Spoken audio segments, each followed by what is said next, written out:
Hey everybody, I'm Jason Widup, marketing leader for B2B technology startups, run a business called Peak B2B, and I'm here to talk about three, or probably more, I'll probably get into some more, but three low-cost ways to drive high demand.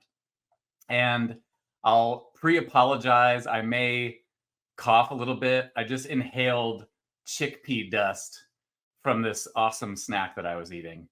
And it's just, it's lodged in there. So, but let's get started. So before I jump in, I do a lot of this. So most of the startups that I work with are fairly small in terms of ARR, and a lot of them don't have a ton of funding. And I actually did some analysis to look at, what kind of funding are companies getting recently? Because, 4 years ago, when money was cheap, we all had tons of money. Companies were just getting so much funding, and a lot of that money funneled down into marketing, and we got to spend all kinds of money on things that did work, didn't work, and everything in between. And so I actually wanted to take a look at it because that was a feeling that I had. I was like, I feel like there's a lot less companies getting money now. And so this is actually, I actually used Apollo. I was looking for like Series A through D funding dates 4 years ago for 2 years, and then the previous 2 years. And it's about a 75% decline in terms of just the number of sales and marketing tech companies that are getting these funding rounds. And so just by that alone, unless they're super profitable and they're growing really fast, which again, most aren't, there's just not a lot of money to go around. So people just want tactics, programs, campaigns, things they can do that don't cost an arm and a leg, but that will still move the needle. And so I like to consider myself a fairly scrappy marketer. So I love these kinds of things. I love to kind of see, how can we look a lot bigger than we are with like really low resources, or what's something new we can try that can get a lot of attention but doesn't cost a lot of money. And so that's what I'm going to talk about. A couple ideas today. I have some more, I'm going to dive deep on three, and then I've got some more at the end that I'm going to go through. So, all right, let's jump in. So these are the three I'm going to cover today. I'm not going to spend a lot of time on this slide because, I'm just telling you what I'm going to tell you. But first is content and email. And I put these together because you can't just do email without content. So, I mean, you can, but you're probably going to be screaming into a void, really. So you want to have things to share with people. And of course, email is pretty much free, other than some tools that you're going to have to use. So there's the chickpeas. So that's the first one. Next one is using influence. And there's a lot of different ways to use influence. I'm going to talk about a couple different ways, kind of like influencer programs, creator programs, advisory programs, things where you can basically leverage social, to organic social for that matter, to get the word out there more. And then the last one I'm going to talk about in detail is giving it away. So we can call this PLG. We can call this, free trials, whatever we want to call it. But it's like giving some part of your product away so that people can, touch and feel it before they commit to buying. So, all right. Now let's really, I said jump in already. Let's really dive in. Cool. So this first one, and I got a lot of shout outs, I guess, to companies that I use doing some of this stuff. But first one is building useful content and then distributing that intelligently. And so first thing is, let's get the content going, because we need content to basically include in emails or any kind of, promotion or publishing or distribution that we're going to do. And we want the content to be helpful, first of all, to our target market.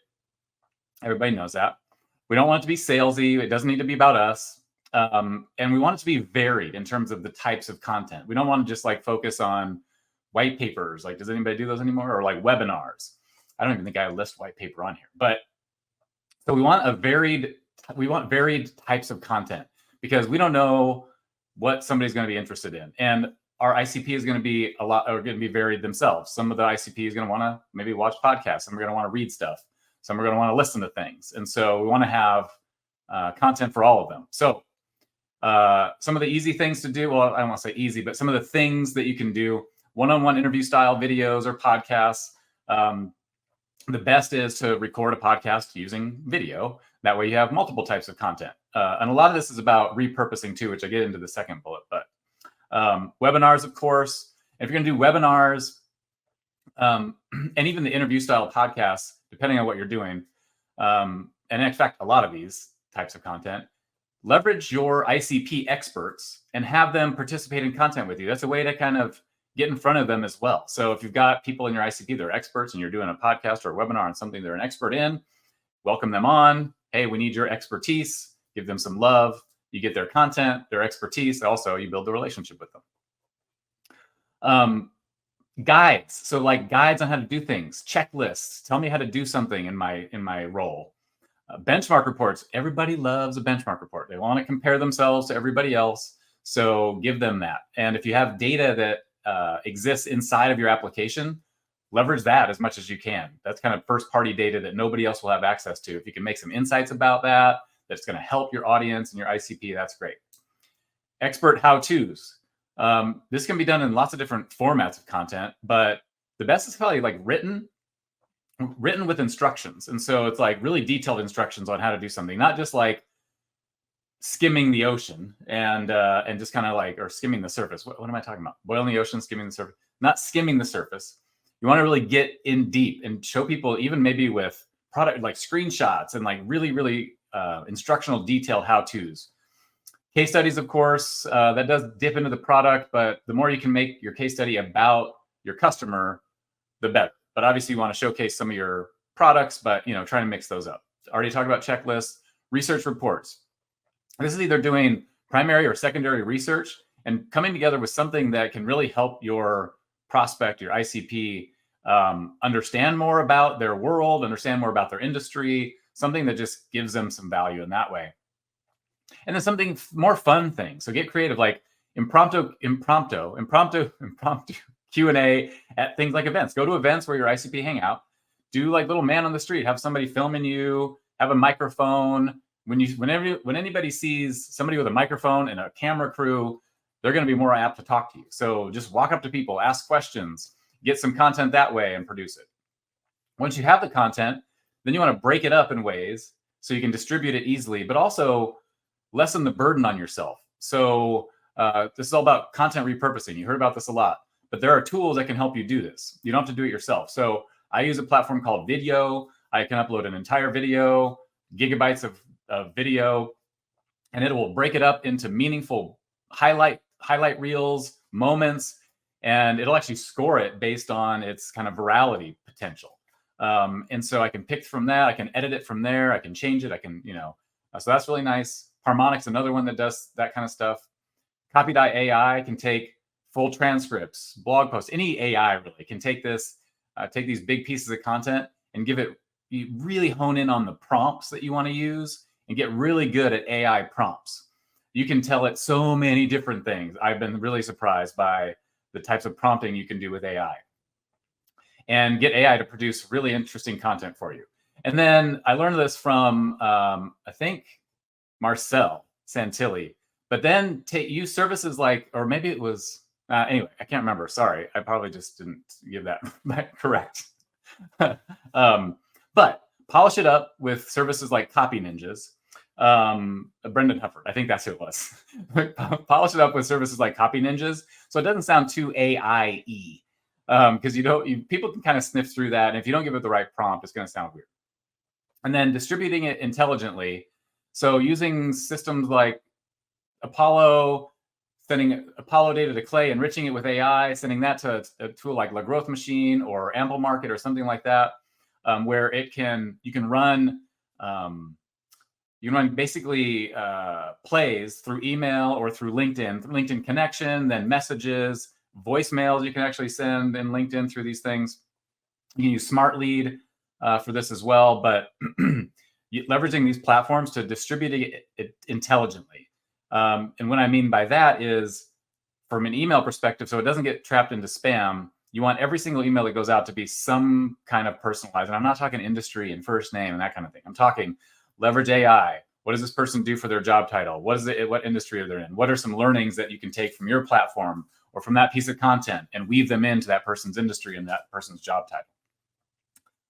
There's some really amazing things you can do in Clay with AI enrichments. You can use Clay to do really detailed Google searches and learn really solid information about people and about companies and industries, and leverage that. And then you can use like their Claude enrichment to make it sound like really natural. So anyway, really play around with Clay. There's some people out there that are really, really good at Clay as well, and follow them. I'll put their info at the end. And automate the LinkedIn outreach, and then personalize every outreach. All right, so that's the first one. Next, we're going to talk about building an authentic influencer program. I could talk about this one all day, but this is becoming a lot more popular. So obviously, as people have been on LinkedIn more, especially in the sales and marketing, technology, B2B community, more people have kind of become influencers, or at least people that other people look up to in their role.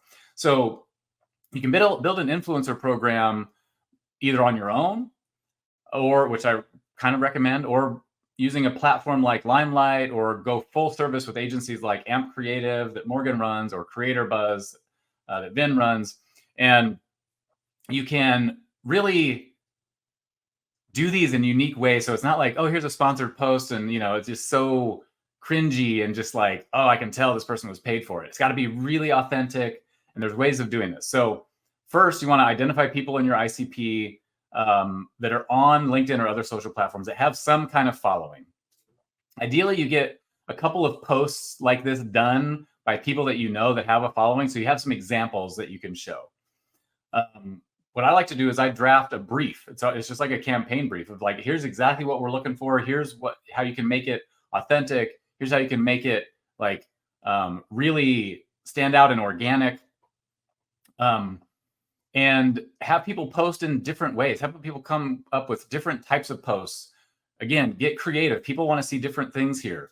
If you can be kind of contrarian on LinkedIn, people are really liking that kind of stuff.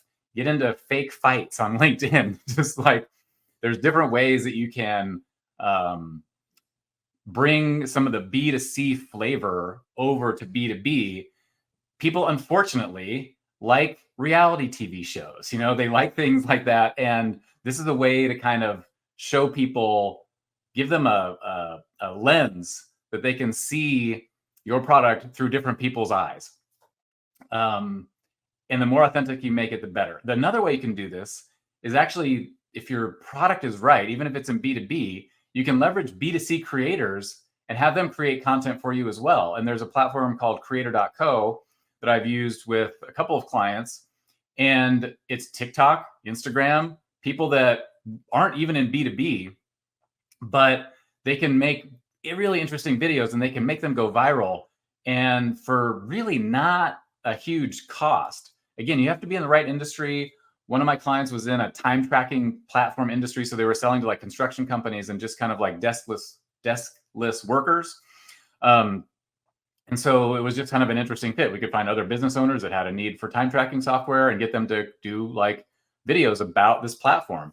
And not only do you get their post and all of the engagements and views that come with that post, you actually get that original video content that you can then use in paid ads, like on LinkedIn or on Facebook or, different platforms. So it's a really interesting kind of thing that you can do now, and it's opening a lot more doors. And the final thing here is you can also build an advisory group.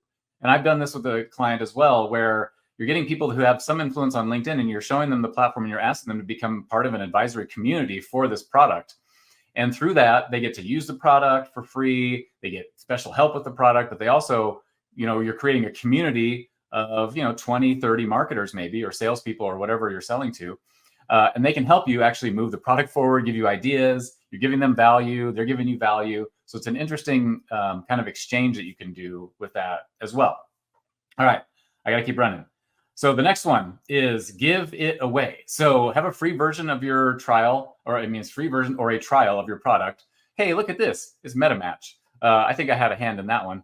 But buyers really want to get as close to your product as they possibly can before committing any dollars, especially nowadays when the dollars are, not as big as they used to be. Carve off a piece of your product that can be used standalone, a part that can actually show good value and give that away, or charge a really, really low price for it. If you can't carve it off, give a free trial for however long it takes for them to see value. If you can't do that, maybe have a free version with limited features and then a pro version. So you can actually split it up where you don't give all the value out with the pro, but you have a free version that they can use hopefully forever free. But they're really not going to get the full value of it unless they pay for it. And then you can give them a 30-day free trial of that paid version and kind of get them hooked on that business value before you ask for money. One note here, product teams will likely fight you because they already have a roadmap of features they need to deliver. And you're basically asking them, hey, can you stop that for a little while? And can you create a whole basically different product for me? And that I can give away for free. And so it's like, but if there's a way, definitely push for it. And then finally, if you can't do any of these, build a product tour at least. So you can at least get people in and playing with it, touching and feeling it with platforms like Nevada or Turiel, and there's a bunch of other ones out there now. So that's giving it away. So those are my 3 low-cost ways to drive high demand, but I didn't want to just leave you there. I've got some other ideas here for you too. So I won't go deep on these, but building in public or leveraging a founder brand approach. You can see people like Adam Robinson at RB2B doing this. Very interesting. He's got a lot of different types of content. He's very raw, very authentic. People are attracted to that. Build a community like the demand community that's helpful and supportive for your ICP. That's also another low-cost way to do it, but you got to do it right. Leverage tools like RB2B to engage site visitors on LinkedIn and an email. Again, you don't want to be too creepy, but if you have a good way, a good message to send them and limit it to the right people, that can be great. Put on a virtual event.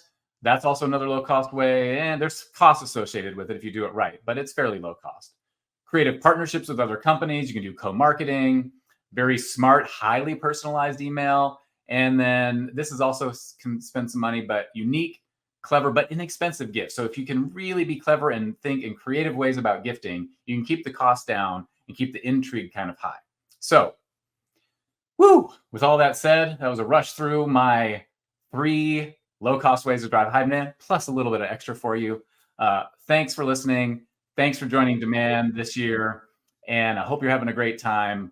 And again, thanks for having me.